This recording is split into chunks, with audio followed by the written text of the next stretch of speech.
Prosseguindo com a leitura da introdução, os grãos podem ser reusados sucessivamente através das fermentações. O autor traz esse texto chamado backsloping. Ele fala que os grãos podem ser usados ou os grãos podem ser removidos. Esse backsloping ele traz aqui, ou seja, é o processo no qual os grãos podem ser removidos da fermentação anterior e colocados em um substrato novo ou fresco para uma nova fermentação. Tecnicamente, isso pode ser feito ad infinitum, ou seja, você faz isso infinitamente. Tira os grãos de uma fermentação, prepara um meio novo e inocula esses grãos nesse novo meio de fermentação, fermenta, depois remove esses grãos e vai inoculando assim infinitamente. Aqui ele traz uma referência de 1988, Pideaux, que fala desse ad infinito.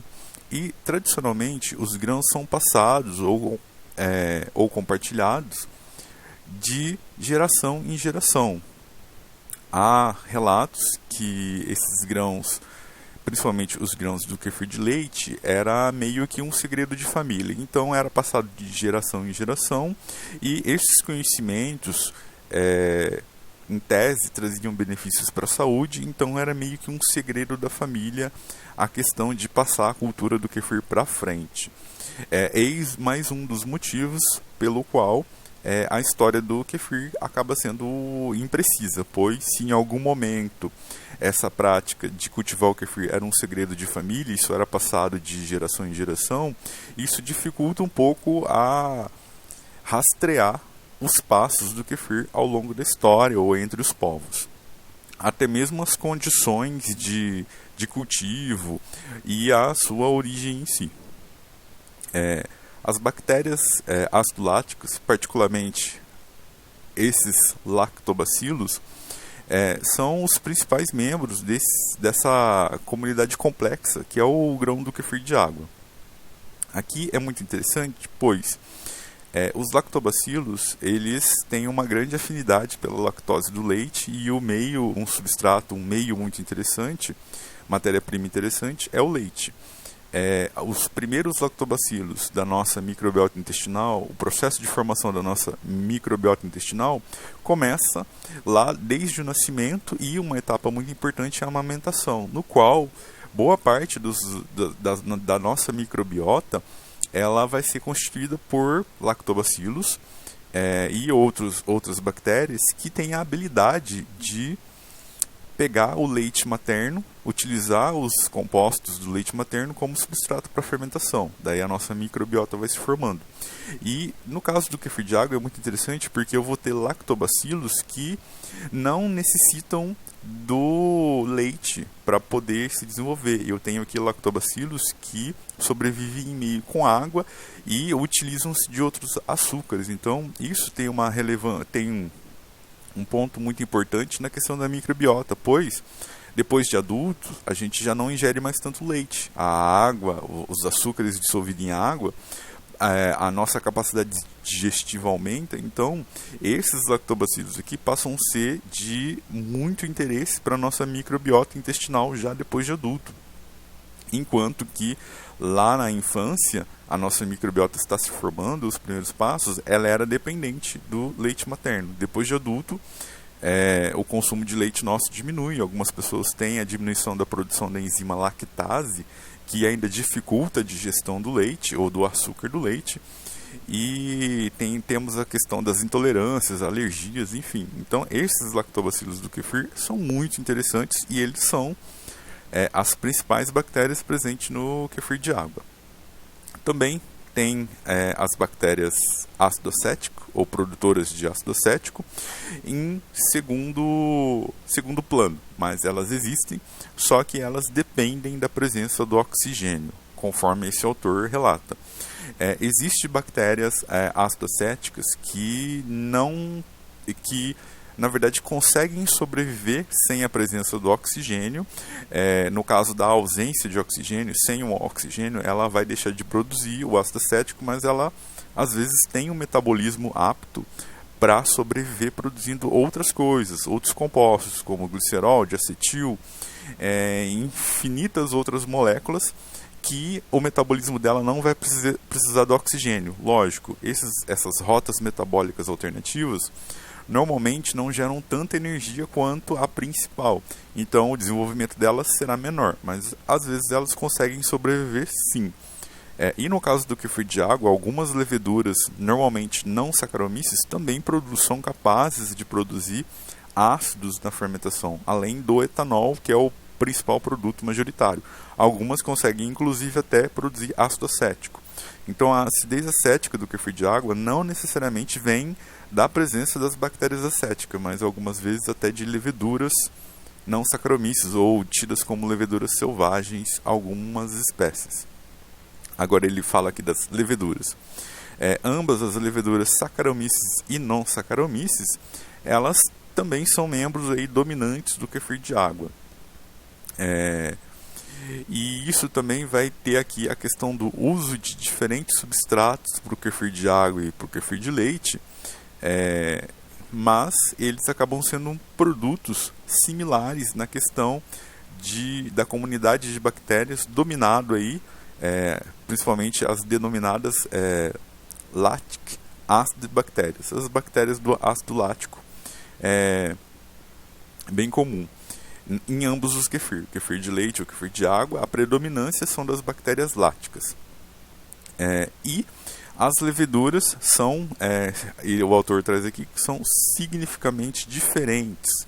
O kefir de leite contém primariamente, principalmente, leveduras não saccharomyces, ou seja, as leveduras saccharomyces são as mais estudadas, elas estão envolvidas nas principais fermentações que conhecemos, principalmente pão e o vinho. Então ela é meio que tida como padrão muito conhecida, e o grupo das saccharomyces, o comportamento delas, elas são muito parecidinhas. E existem outras leveduras que se diferenciam e elas são chamadas aí de não saccharomyces. É uma forma de classificação de leveduras. E essas não saccharomyces, elas têm algumas habilidades um pouco diferentes. Algumas delas até de se alimentar de lactose, de conseguir aí, ter um metabolismo para lactose e viver em meios diferentes, de meios açucarados ou meio aí com farinha, meio de, por exemplo, uma massa de pão. Algumas leveduras não saccharomyces conseguem sobreviver nesses meios. Então elas acabam predominando mais no kefir de leite, enquanto que no kefir de água, as saccharomyces, ou as parecidas com as saccharomyces, se desenvolvem muito bem. Aqui ele traz que o kefir de água ele é tradicionalmente produzido em casa e não tem muito com relação ao processo em escala industrial. Não tem uma cultura inicial definida. Ele fala aqui de starter, ou seja, para começar a produção, a gente não tem um starter bem definido, até porque cada cultura acaba tendo ali a sua microbiota, a sua dinâmica, a sua peculiaridade. Então, cada cultura acaba sendo diferente uma da outra. Então, para processo industrial, não tem uma cultura starter definida. Embora já há estudos de isolar os micro-organismos separados e misturá-los para fazer a fermentação e chegar em algo parecido com o kefir. Mas ainda isso não é muito bem estabelecido nem muito claro. Aqui ele fala que a origem, ele fala da questão da origem do kefir, que a gente já sabe. O consumo ele é tradicionalmente alto na América do Sul. Eu tenho visto no Instagram vários perfis da Argentina, de países aqui latinos, que consomem o kefir de água. Parece que no Brasil a cultura do kombucha foi mais propagada, enquanto nos outros países latinos a cultura do kefir de água é mais propagada. Isso pode ter a influência da colonização, de povos da Espanha que podem ter trazido a colônia para esses países, mas a gente sabe que tem um grande consumo aqui na América Latina e no leste europeu e Rússia. O leste europeu, o kefir de leite lá já é bem conhecido, mas eu também vejo produtores, por exemplo, esses autores do artigo são da Bélgica, Irlanda.